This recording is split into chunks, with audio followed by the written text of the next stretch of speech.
Creatine is a very popular sports compound. For some, creatine is bad. For others, an essential supplement.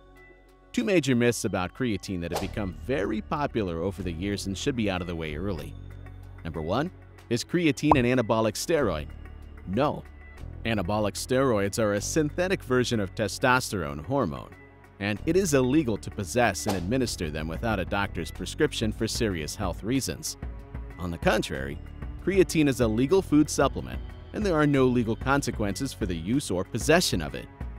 Number two, does creatine cause kidney damage or dysfunction? No. The common belief that creatine supplementation leads to kidney damage has grown over the years due to two reasons: the myth that high protein intake causes kidney damage, the poor understanding and distinction between creatine and creatinine. Creatinine is a waste product made by the muscles as part of regular, everyday activity. Normally, kidneys filter creatinine from blood and send it out of the body via the urine. If there is a problem with the kidneys, creatinine levels in regular blood exams are high, and hence there is a misconception on the subject. Although taking creatine may increase creatinine levels in some occasions, long and short-term studies have revealed that creatine doses less or equal to 10 grams per day do not harm kidneys of people with healthy kidneys. Today, after over 20 years of medical research, which demonstrates no adverse effects from recommended dosages of creatine supplements concerning kidney health, unfortunately, these beliefs persist. But what does creatine really do? And how does it work with something like whey protein? If you love to play sports or train with weights, you've probably heard about things like protein and creatine. These natural helpers can boost how we perform. But what exactly do they do in our bodies? There are all sorts of rumors and misconceptions floating around, so let's dive deeper and take a more personal look at what actually happens when you incorporate protein and creatine supplements into your daily routine for a whole month. First things first, let's understand the essence of protein and creatine. Protein is an essential nutrient that our bodies crave. Much like our love for carbs and fats, these proteins are made up of smaller building blocks called amino acids. While our bodies produce most of these amino acids, there are 9 special ones known as essential amino acids that we must obtain through our diet. When we consume protein, it embarks on a fascinating journey of transformation. It all begins with the simple act of chewing, breaking down the protein into smaller bits. As it travels through our stomach, it encounters a group of helpful enzymes that continue the breakdown process. Then, in the small intestine, a team of acids and enzymes meticulously dismantle the protein, converting it into individual amino acids. These amino acids then reach the liver, which serves as a control center. The liver processes the amino acids and utilizes them to produce new proteins. These proteins fulfill vital functions in our bodies, such as immune defense, molecular transportation, and DNA synthesis. However, it is crucial to exercise caution with protein consumption. Unlike carbohydrates, our bodies cannot store excess protein. Therefore, if you consume an excessive amount, the surplus protein is converted into fat. The amino acids are broken down further, with the nitrogen part being excreted through urine. The remaining components are transformed into a type of fat and stored in fat cells. In situations of inadequate protein intake, these components can be converted into sugar to provide quick energy. Generally, protein is stored and utilized for muscle and tissue repair and construction, while fats and carbohydrates serve as energy sources. However, creatine is a natural substance that your body makes in the liver, kidneys, and pancreas. It is formed from 3 amino acids: methionine, arginine, and glycine. Some foods, particularly meat and fish, also contain creatine. Creatine is vital, as it contributes to the production of adenosine triphosphate, ATP, which is the energy currency utilized by our cells. Therefore, consuming protein and creatine supplements can provide a boost to our bodies, but it is important not to exceed recommended dosages. The effects of consuming creatine and protein supplements depend on your current diet. Both of them are essential nutrients required by our bodies. If your dietary intake is sufficient, adding supplements may yield noticeable improvements. Let's discuss creatine first. While our bodies naturally produce it, Obtaining enough creatine solely from food sources can be challenging. To quickly increase your creatine levels, experts often recommend a loading phase, involving the consumption of approximately 20 to 25 grams of creatine supplements per day during the first week. You might wonder why you can't solely rely on creatine-rich foods without the supplements.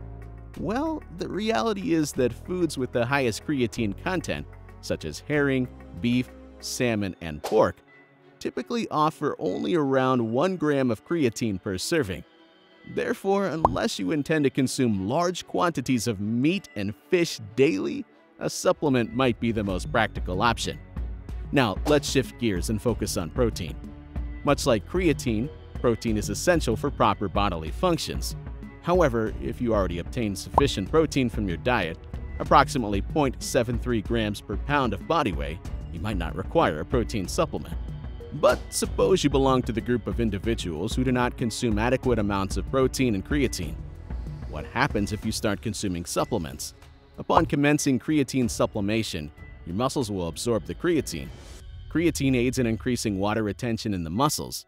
This may sound unfavorable, but it has positive implications. The additional water content can make your muscles appear larger and more powerful. Furthermore, it facilitates muscle growth. How does this work? Well, when your muscles are well hydrated, your body can build muscle faster while minimizing muscle breakdown. Consequently, you achieve a more muscular appearance. However, it is important to note that this can also make your overall body size increase. Taking creatine can also enhance your performance in the gym. It achieves this by elevating the energy levels of your muscles. Consequently, you can lift heavier weights and perform more sets. With increased energy, you can exercise more intensively and for longer durations. The impact of creatine and protein supplements hinges on your diet and exercise regimen. If you are not obtaining sufficient nutrients from your food, incorporating these supplements can assist in increasing muscle mass and improving workout performance. Creatine and protein supplements can provide significant benefits, particularly when consumed after a workout. Creatine can expedite your recovery time, enabling you to resume exercising more quickly. While most individuals find creatine safe to use, some may experience minor side effects during the initial period of high intake, commonly known as the loading phase.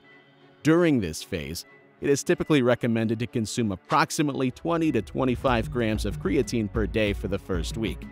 However, a lower dosage of 5 grams per day can also gradually increase your muscle creatine levels over time. The most frequently encountered side effects include stomach pain, nausea, and diarrhea.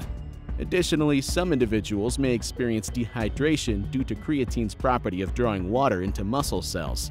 To prevent this, it is essential to consume ample water while using creatine, particularly during the loading phase. Now, let's turn our attention to protein. One immediate benefit you can expect is reduced hunger. Protein is highly satiating, and studies have demonstrated that consuming more protein can lead to overall reduced calorie intake, potentially aiding in weight loss. When protein intake is increased, the body expends more energy to process the nutrients, contributing to potential weight loss. A higher protein diet can also provide a boost in energy. This is due to the longer digestion time required for protein compared to carbohydrates or fats, resulting in more stable blood sugar levels and consistent release of energy. Moreover, protein supports the production of neurotransmitters in the brain, leading to improved mood and focus.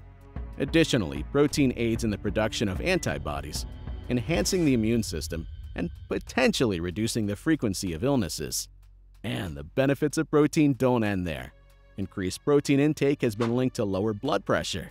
A review of 40 studies demonstrated that augmenting protein consumption led to significant reductions in both systolic and diastolic blood pressure.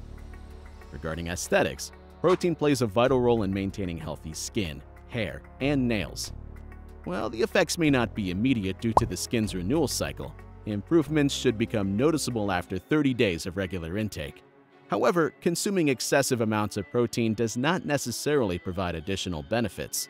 Research indicates that consuming more than 1.6 grams of protein per kilogram of body weight per day will not further enhance muscle building. Therefore, it is important to calculate your protein needs based on your weight and goals. Consult with a doctor or dietitian if you are uncertain about your protein requirements. What are your thoughts on incorporating protein and creatine supplements into your exercise routine? Have you tried them before? And if so, what kind of benefits did you experience? Let me know in the comments below. Like and subscribe for more.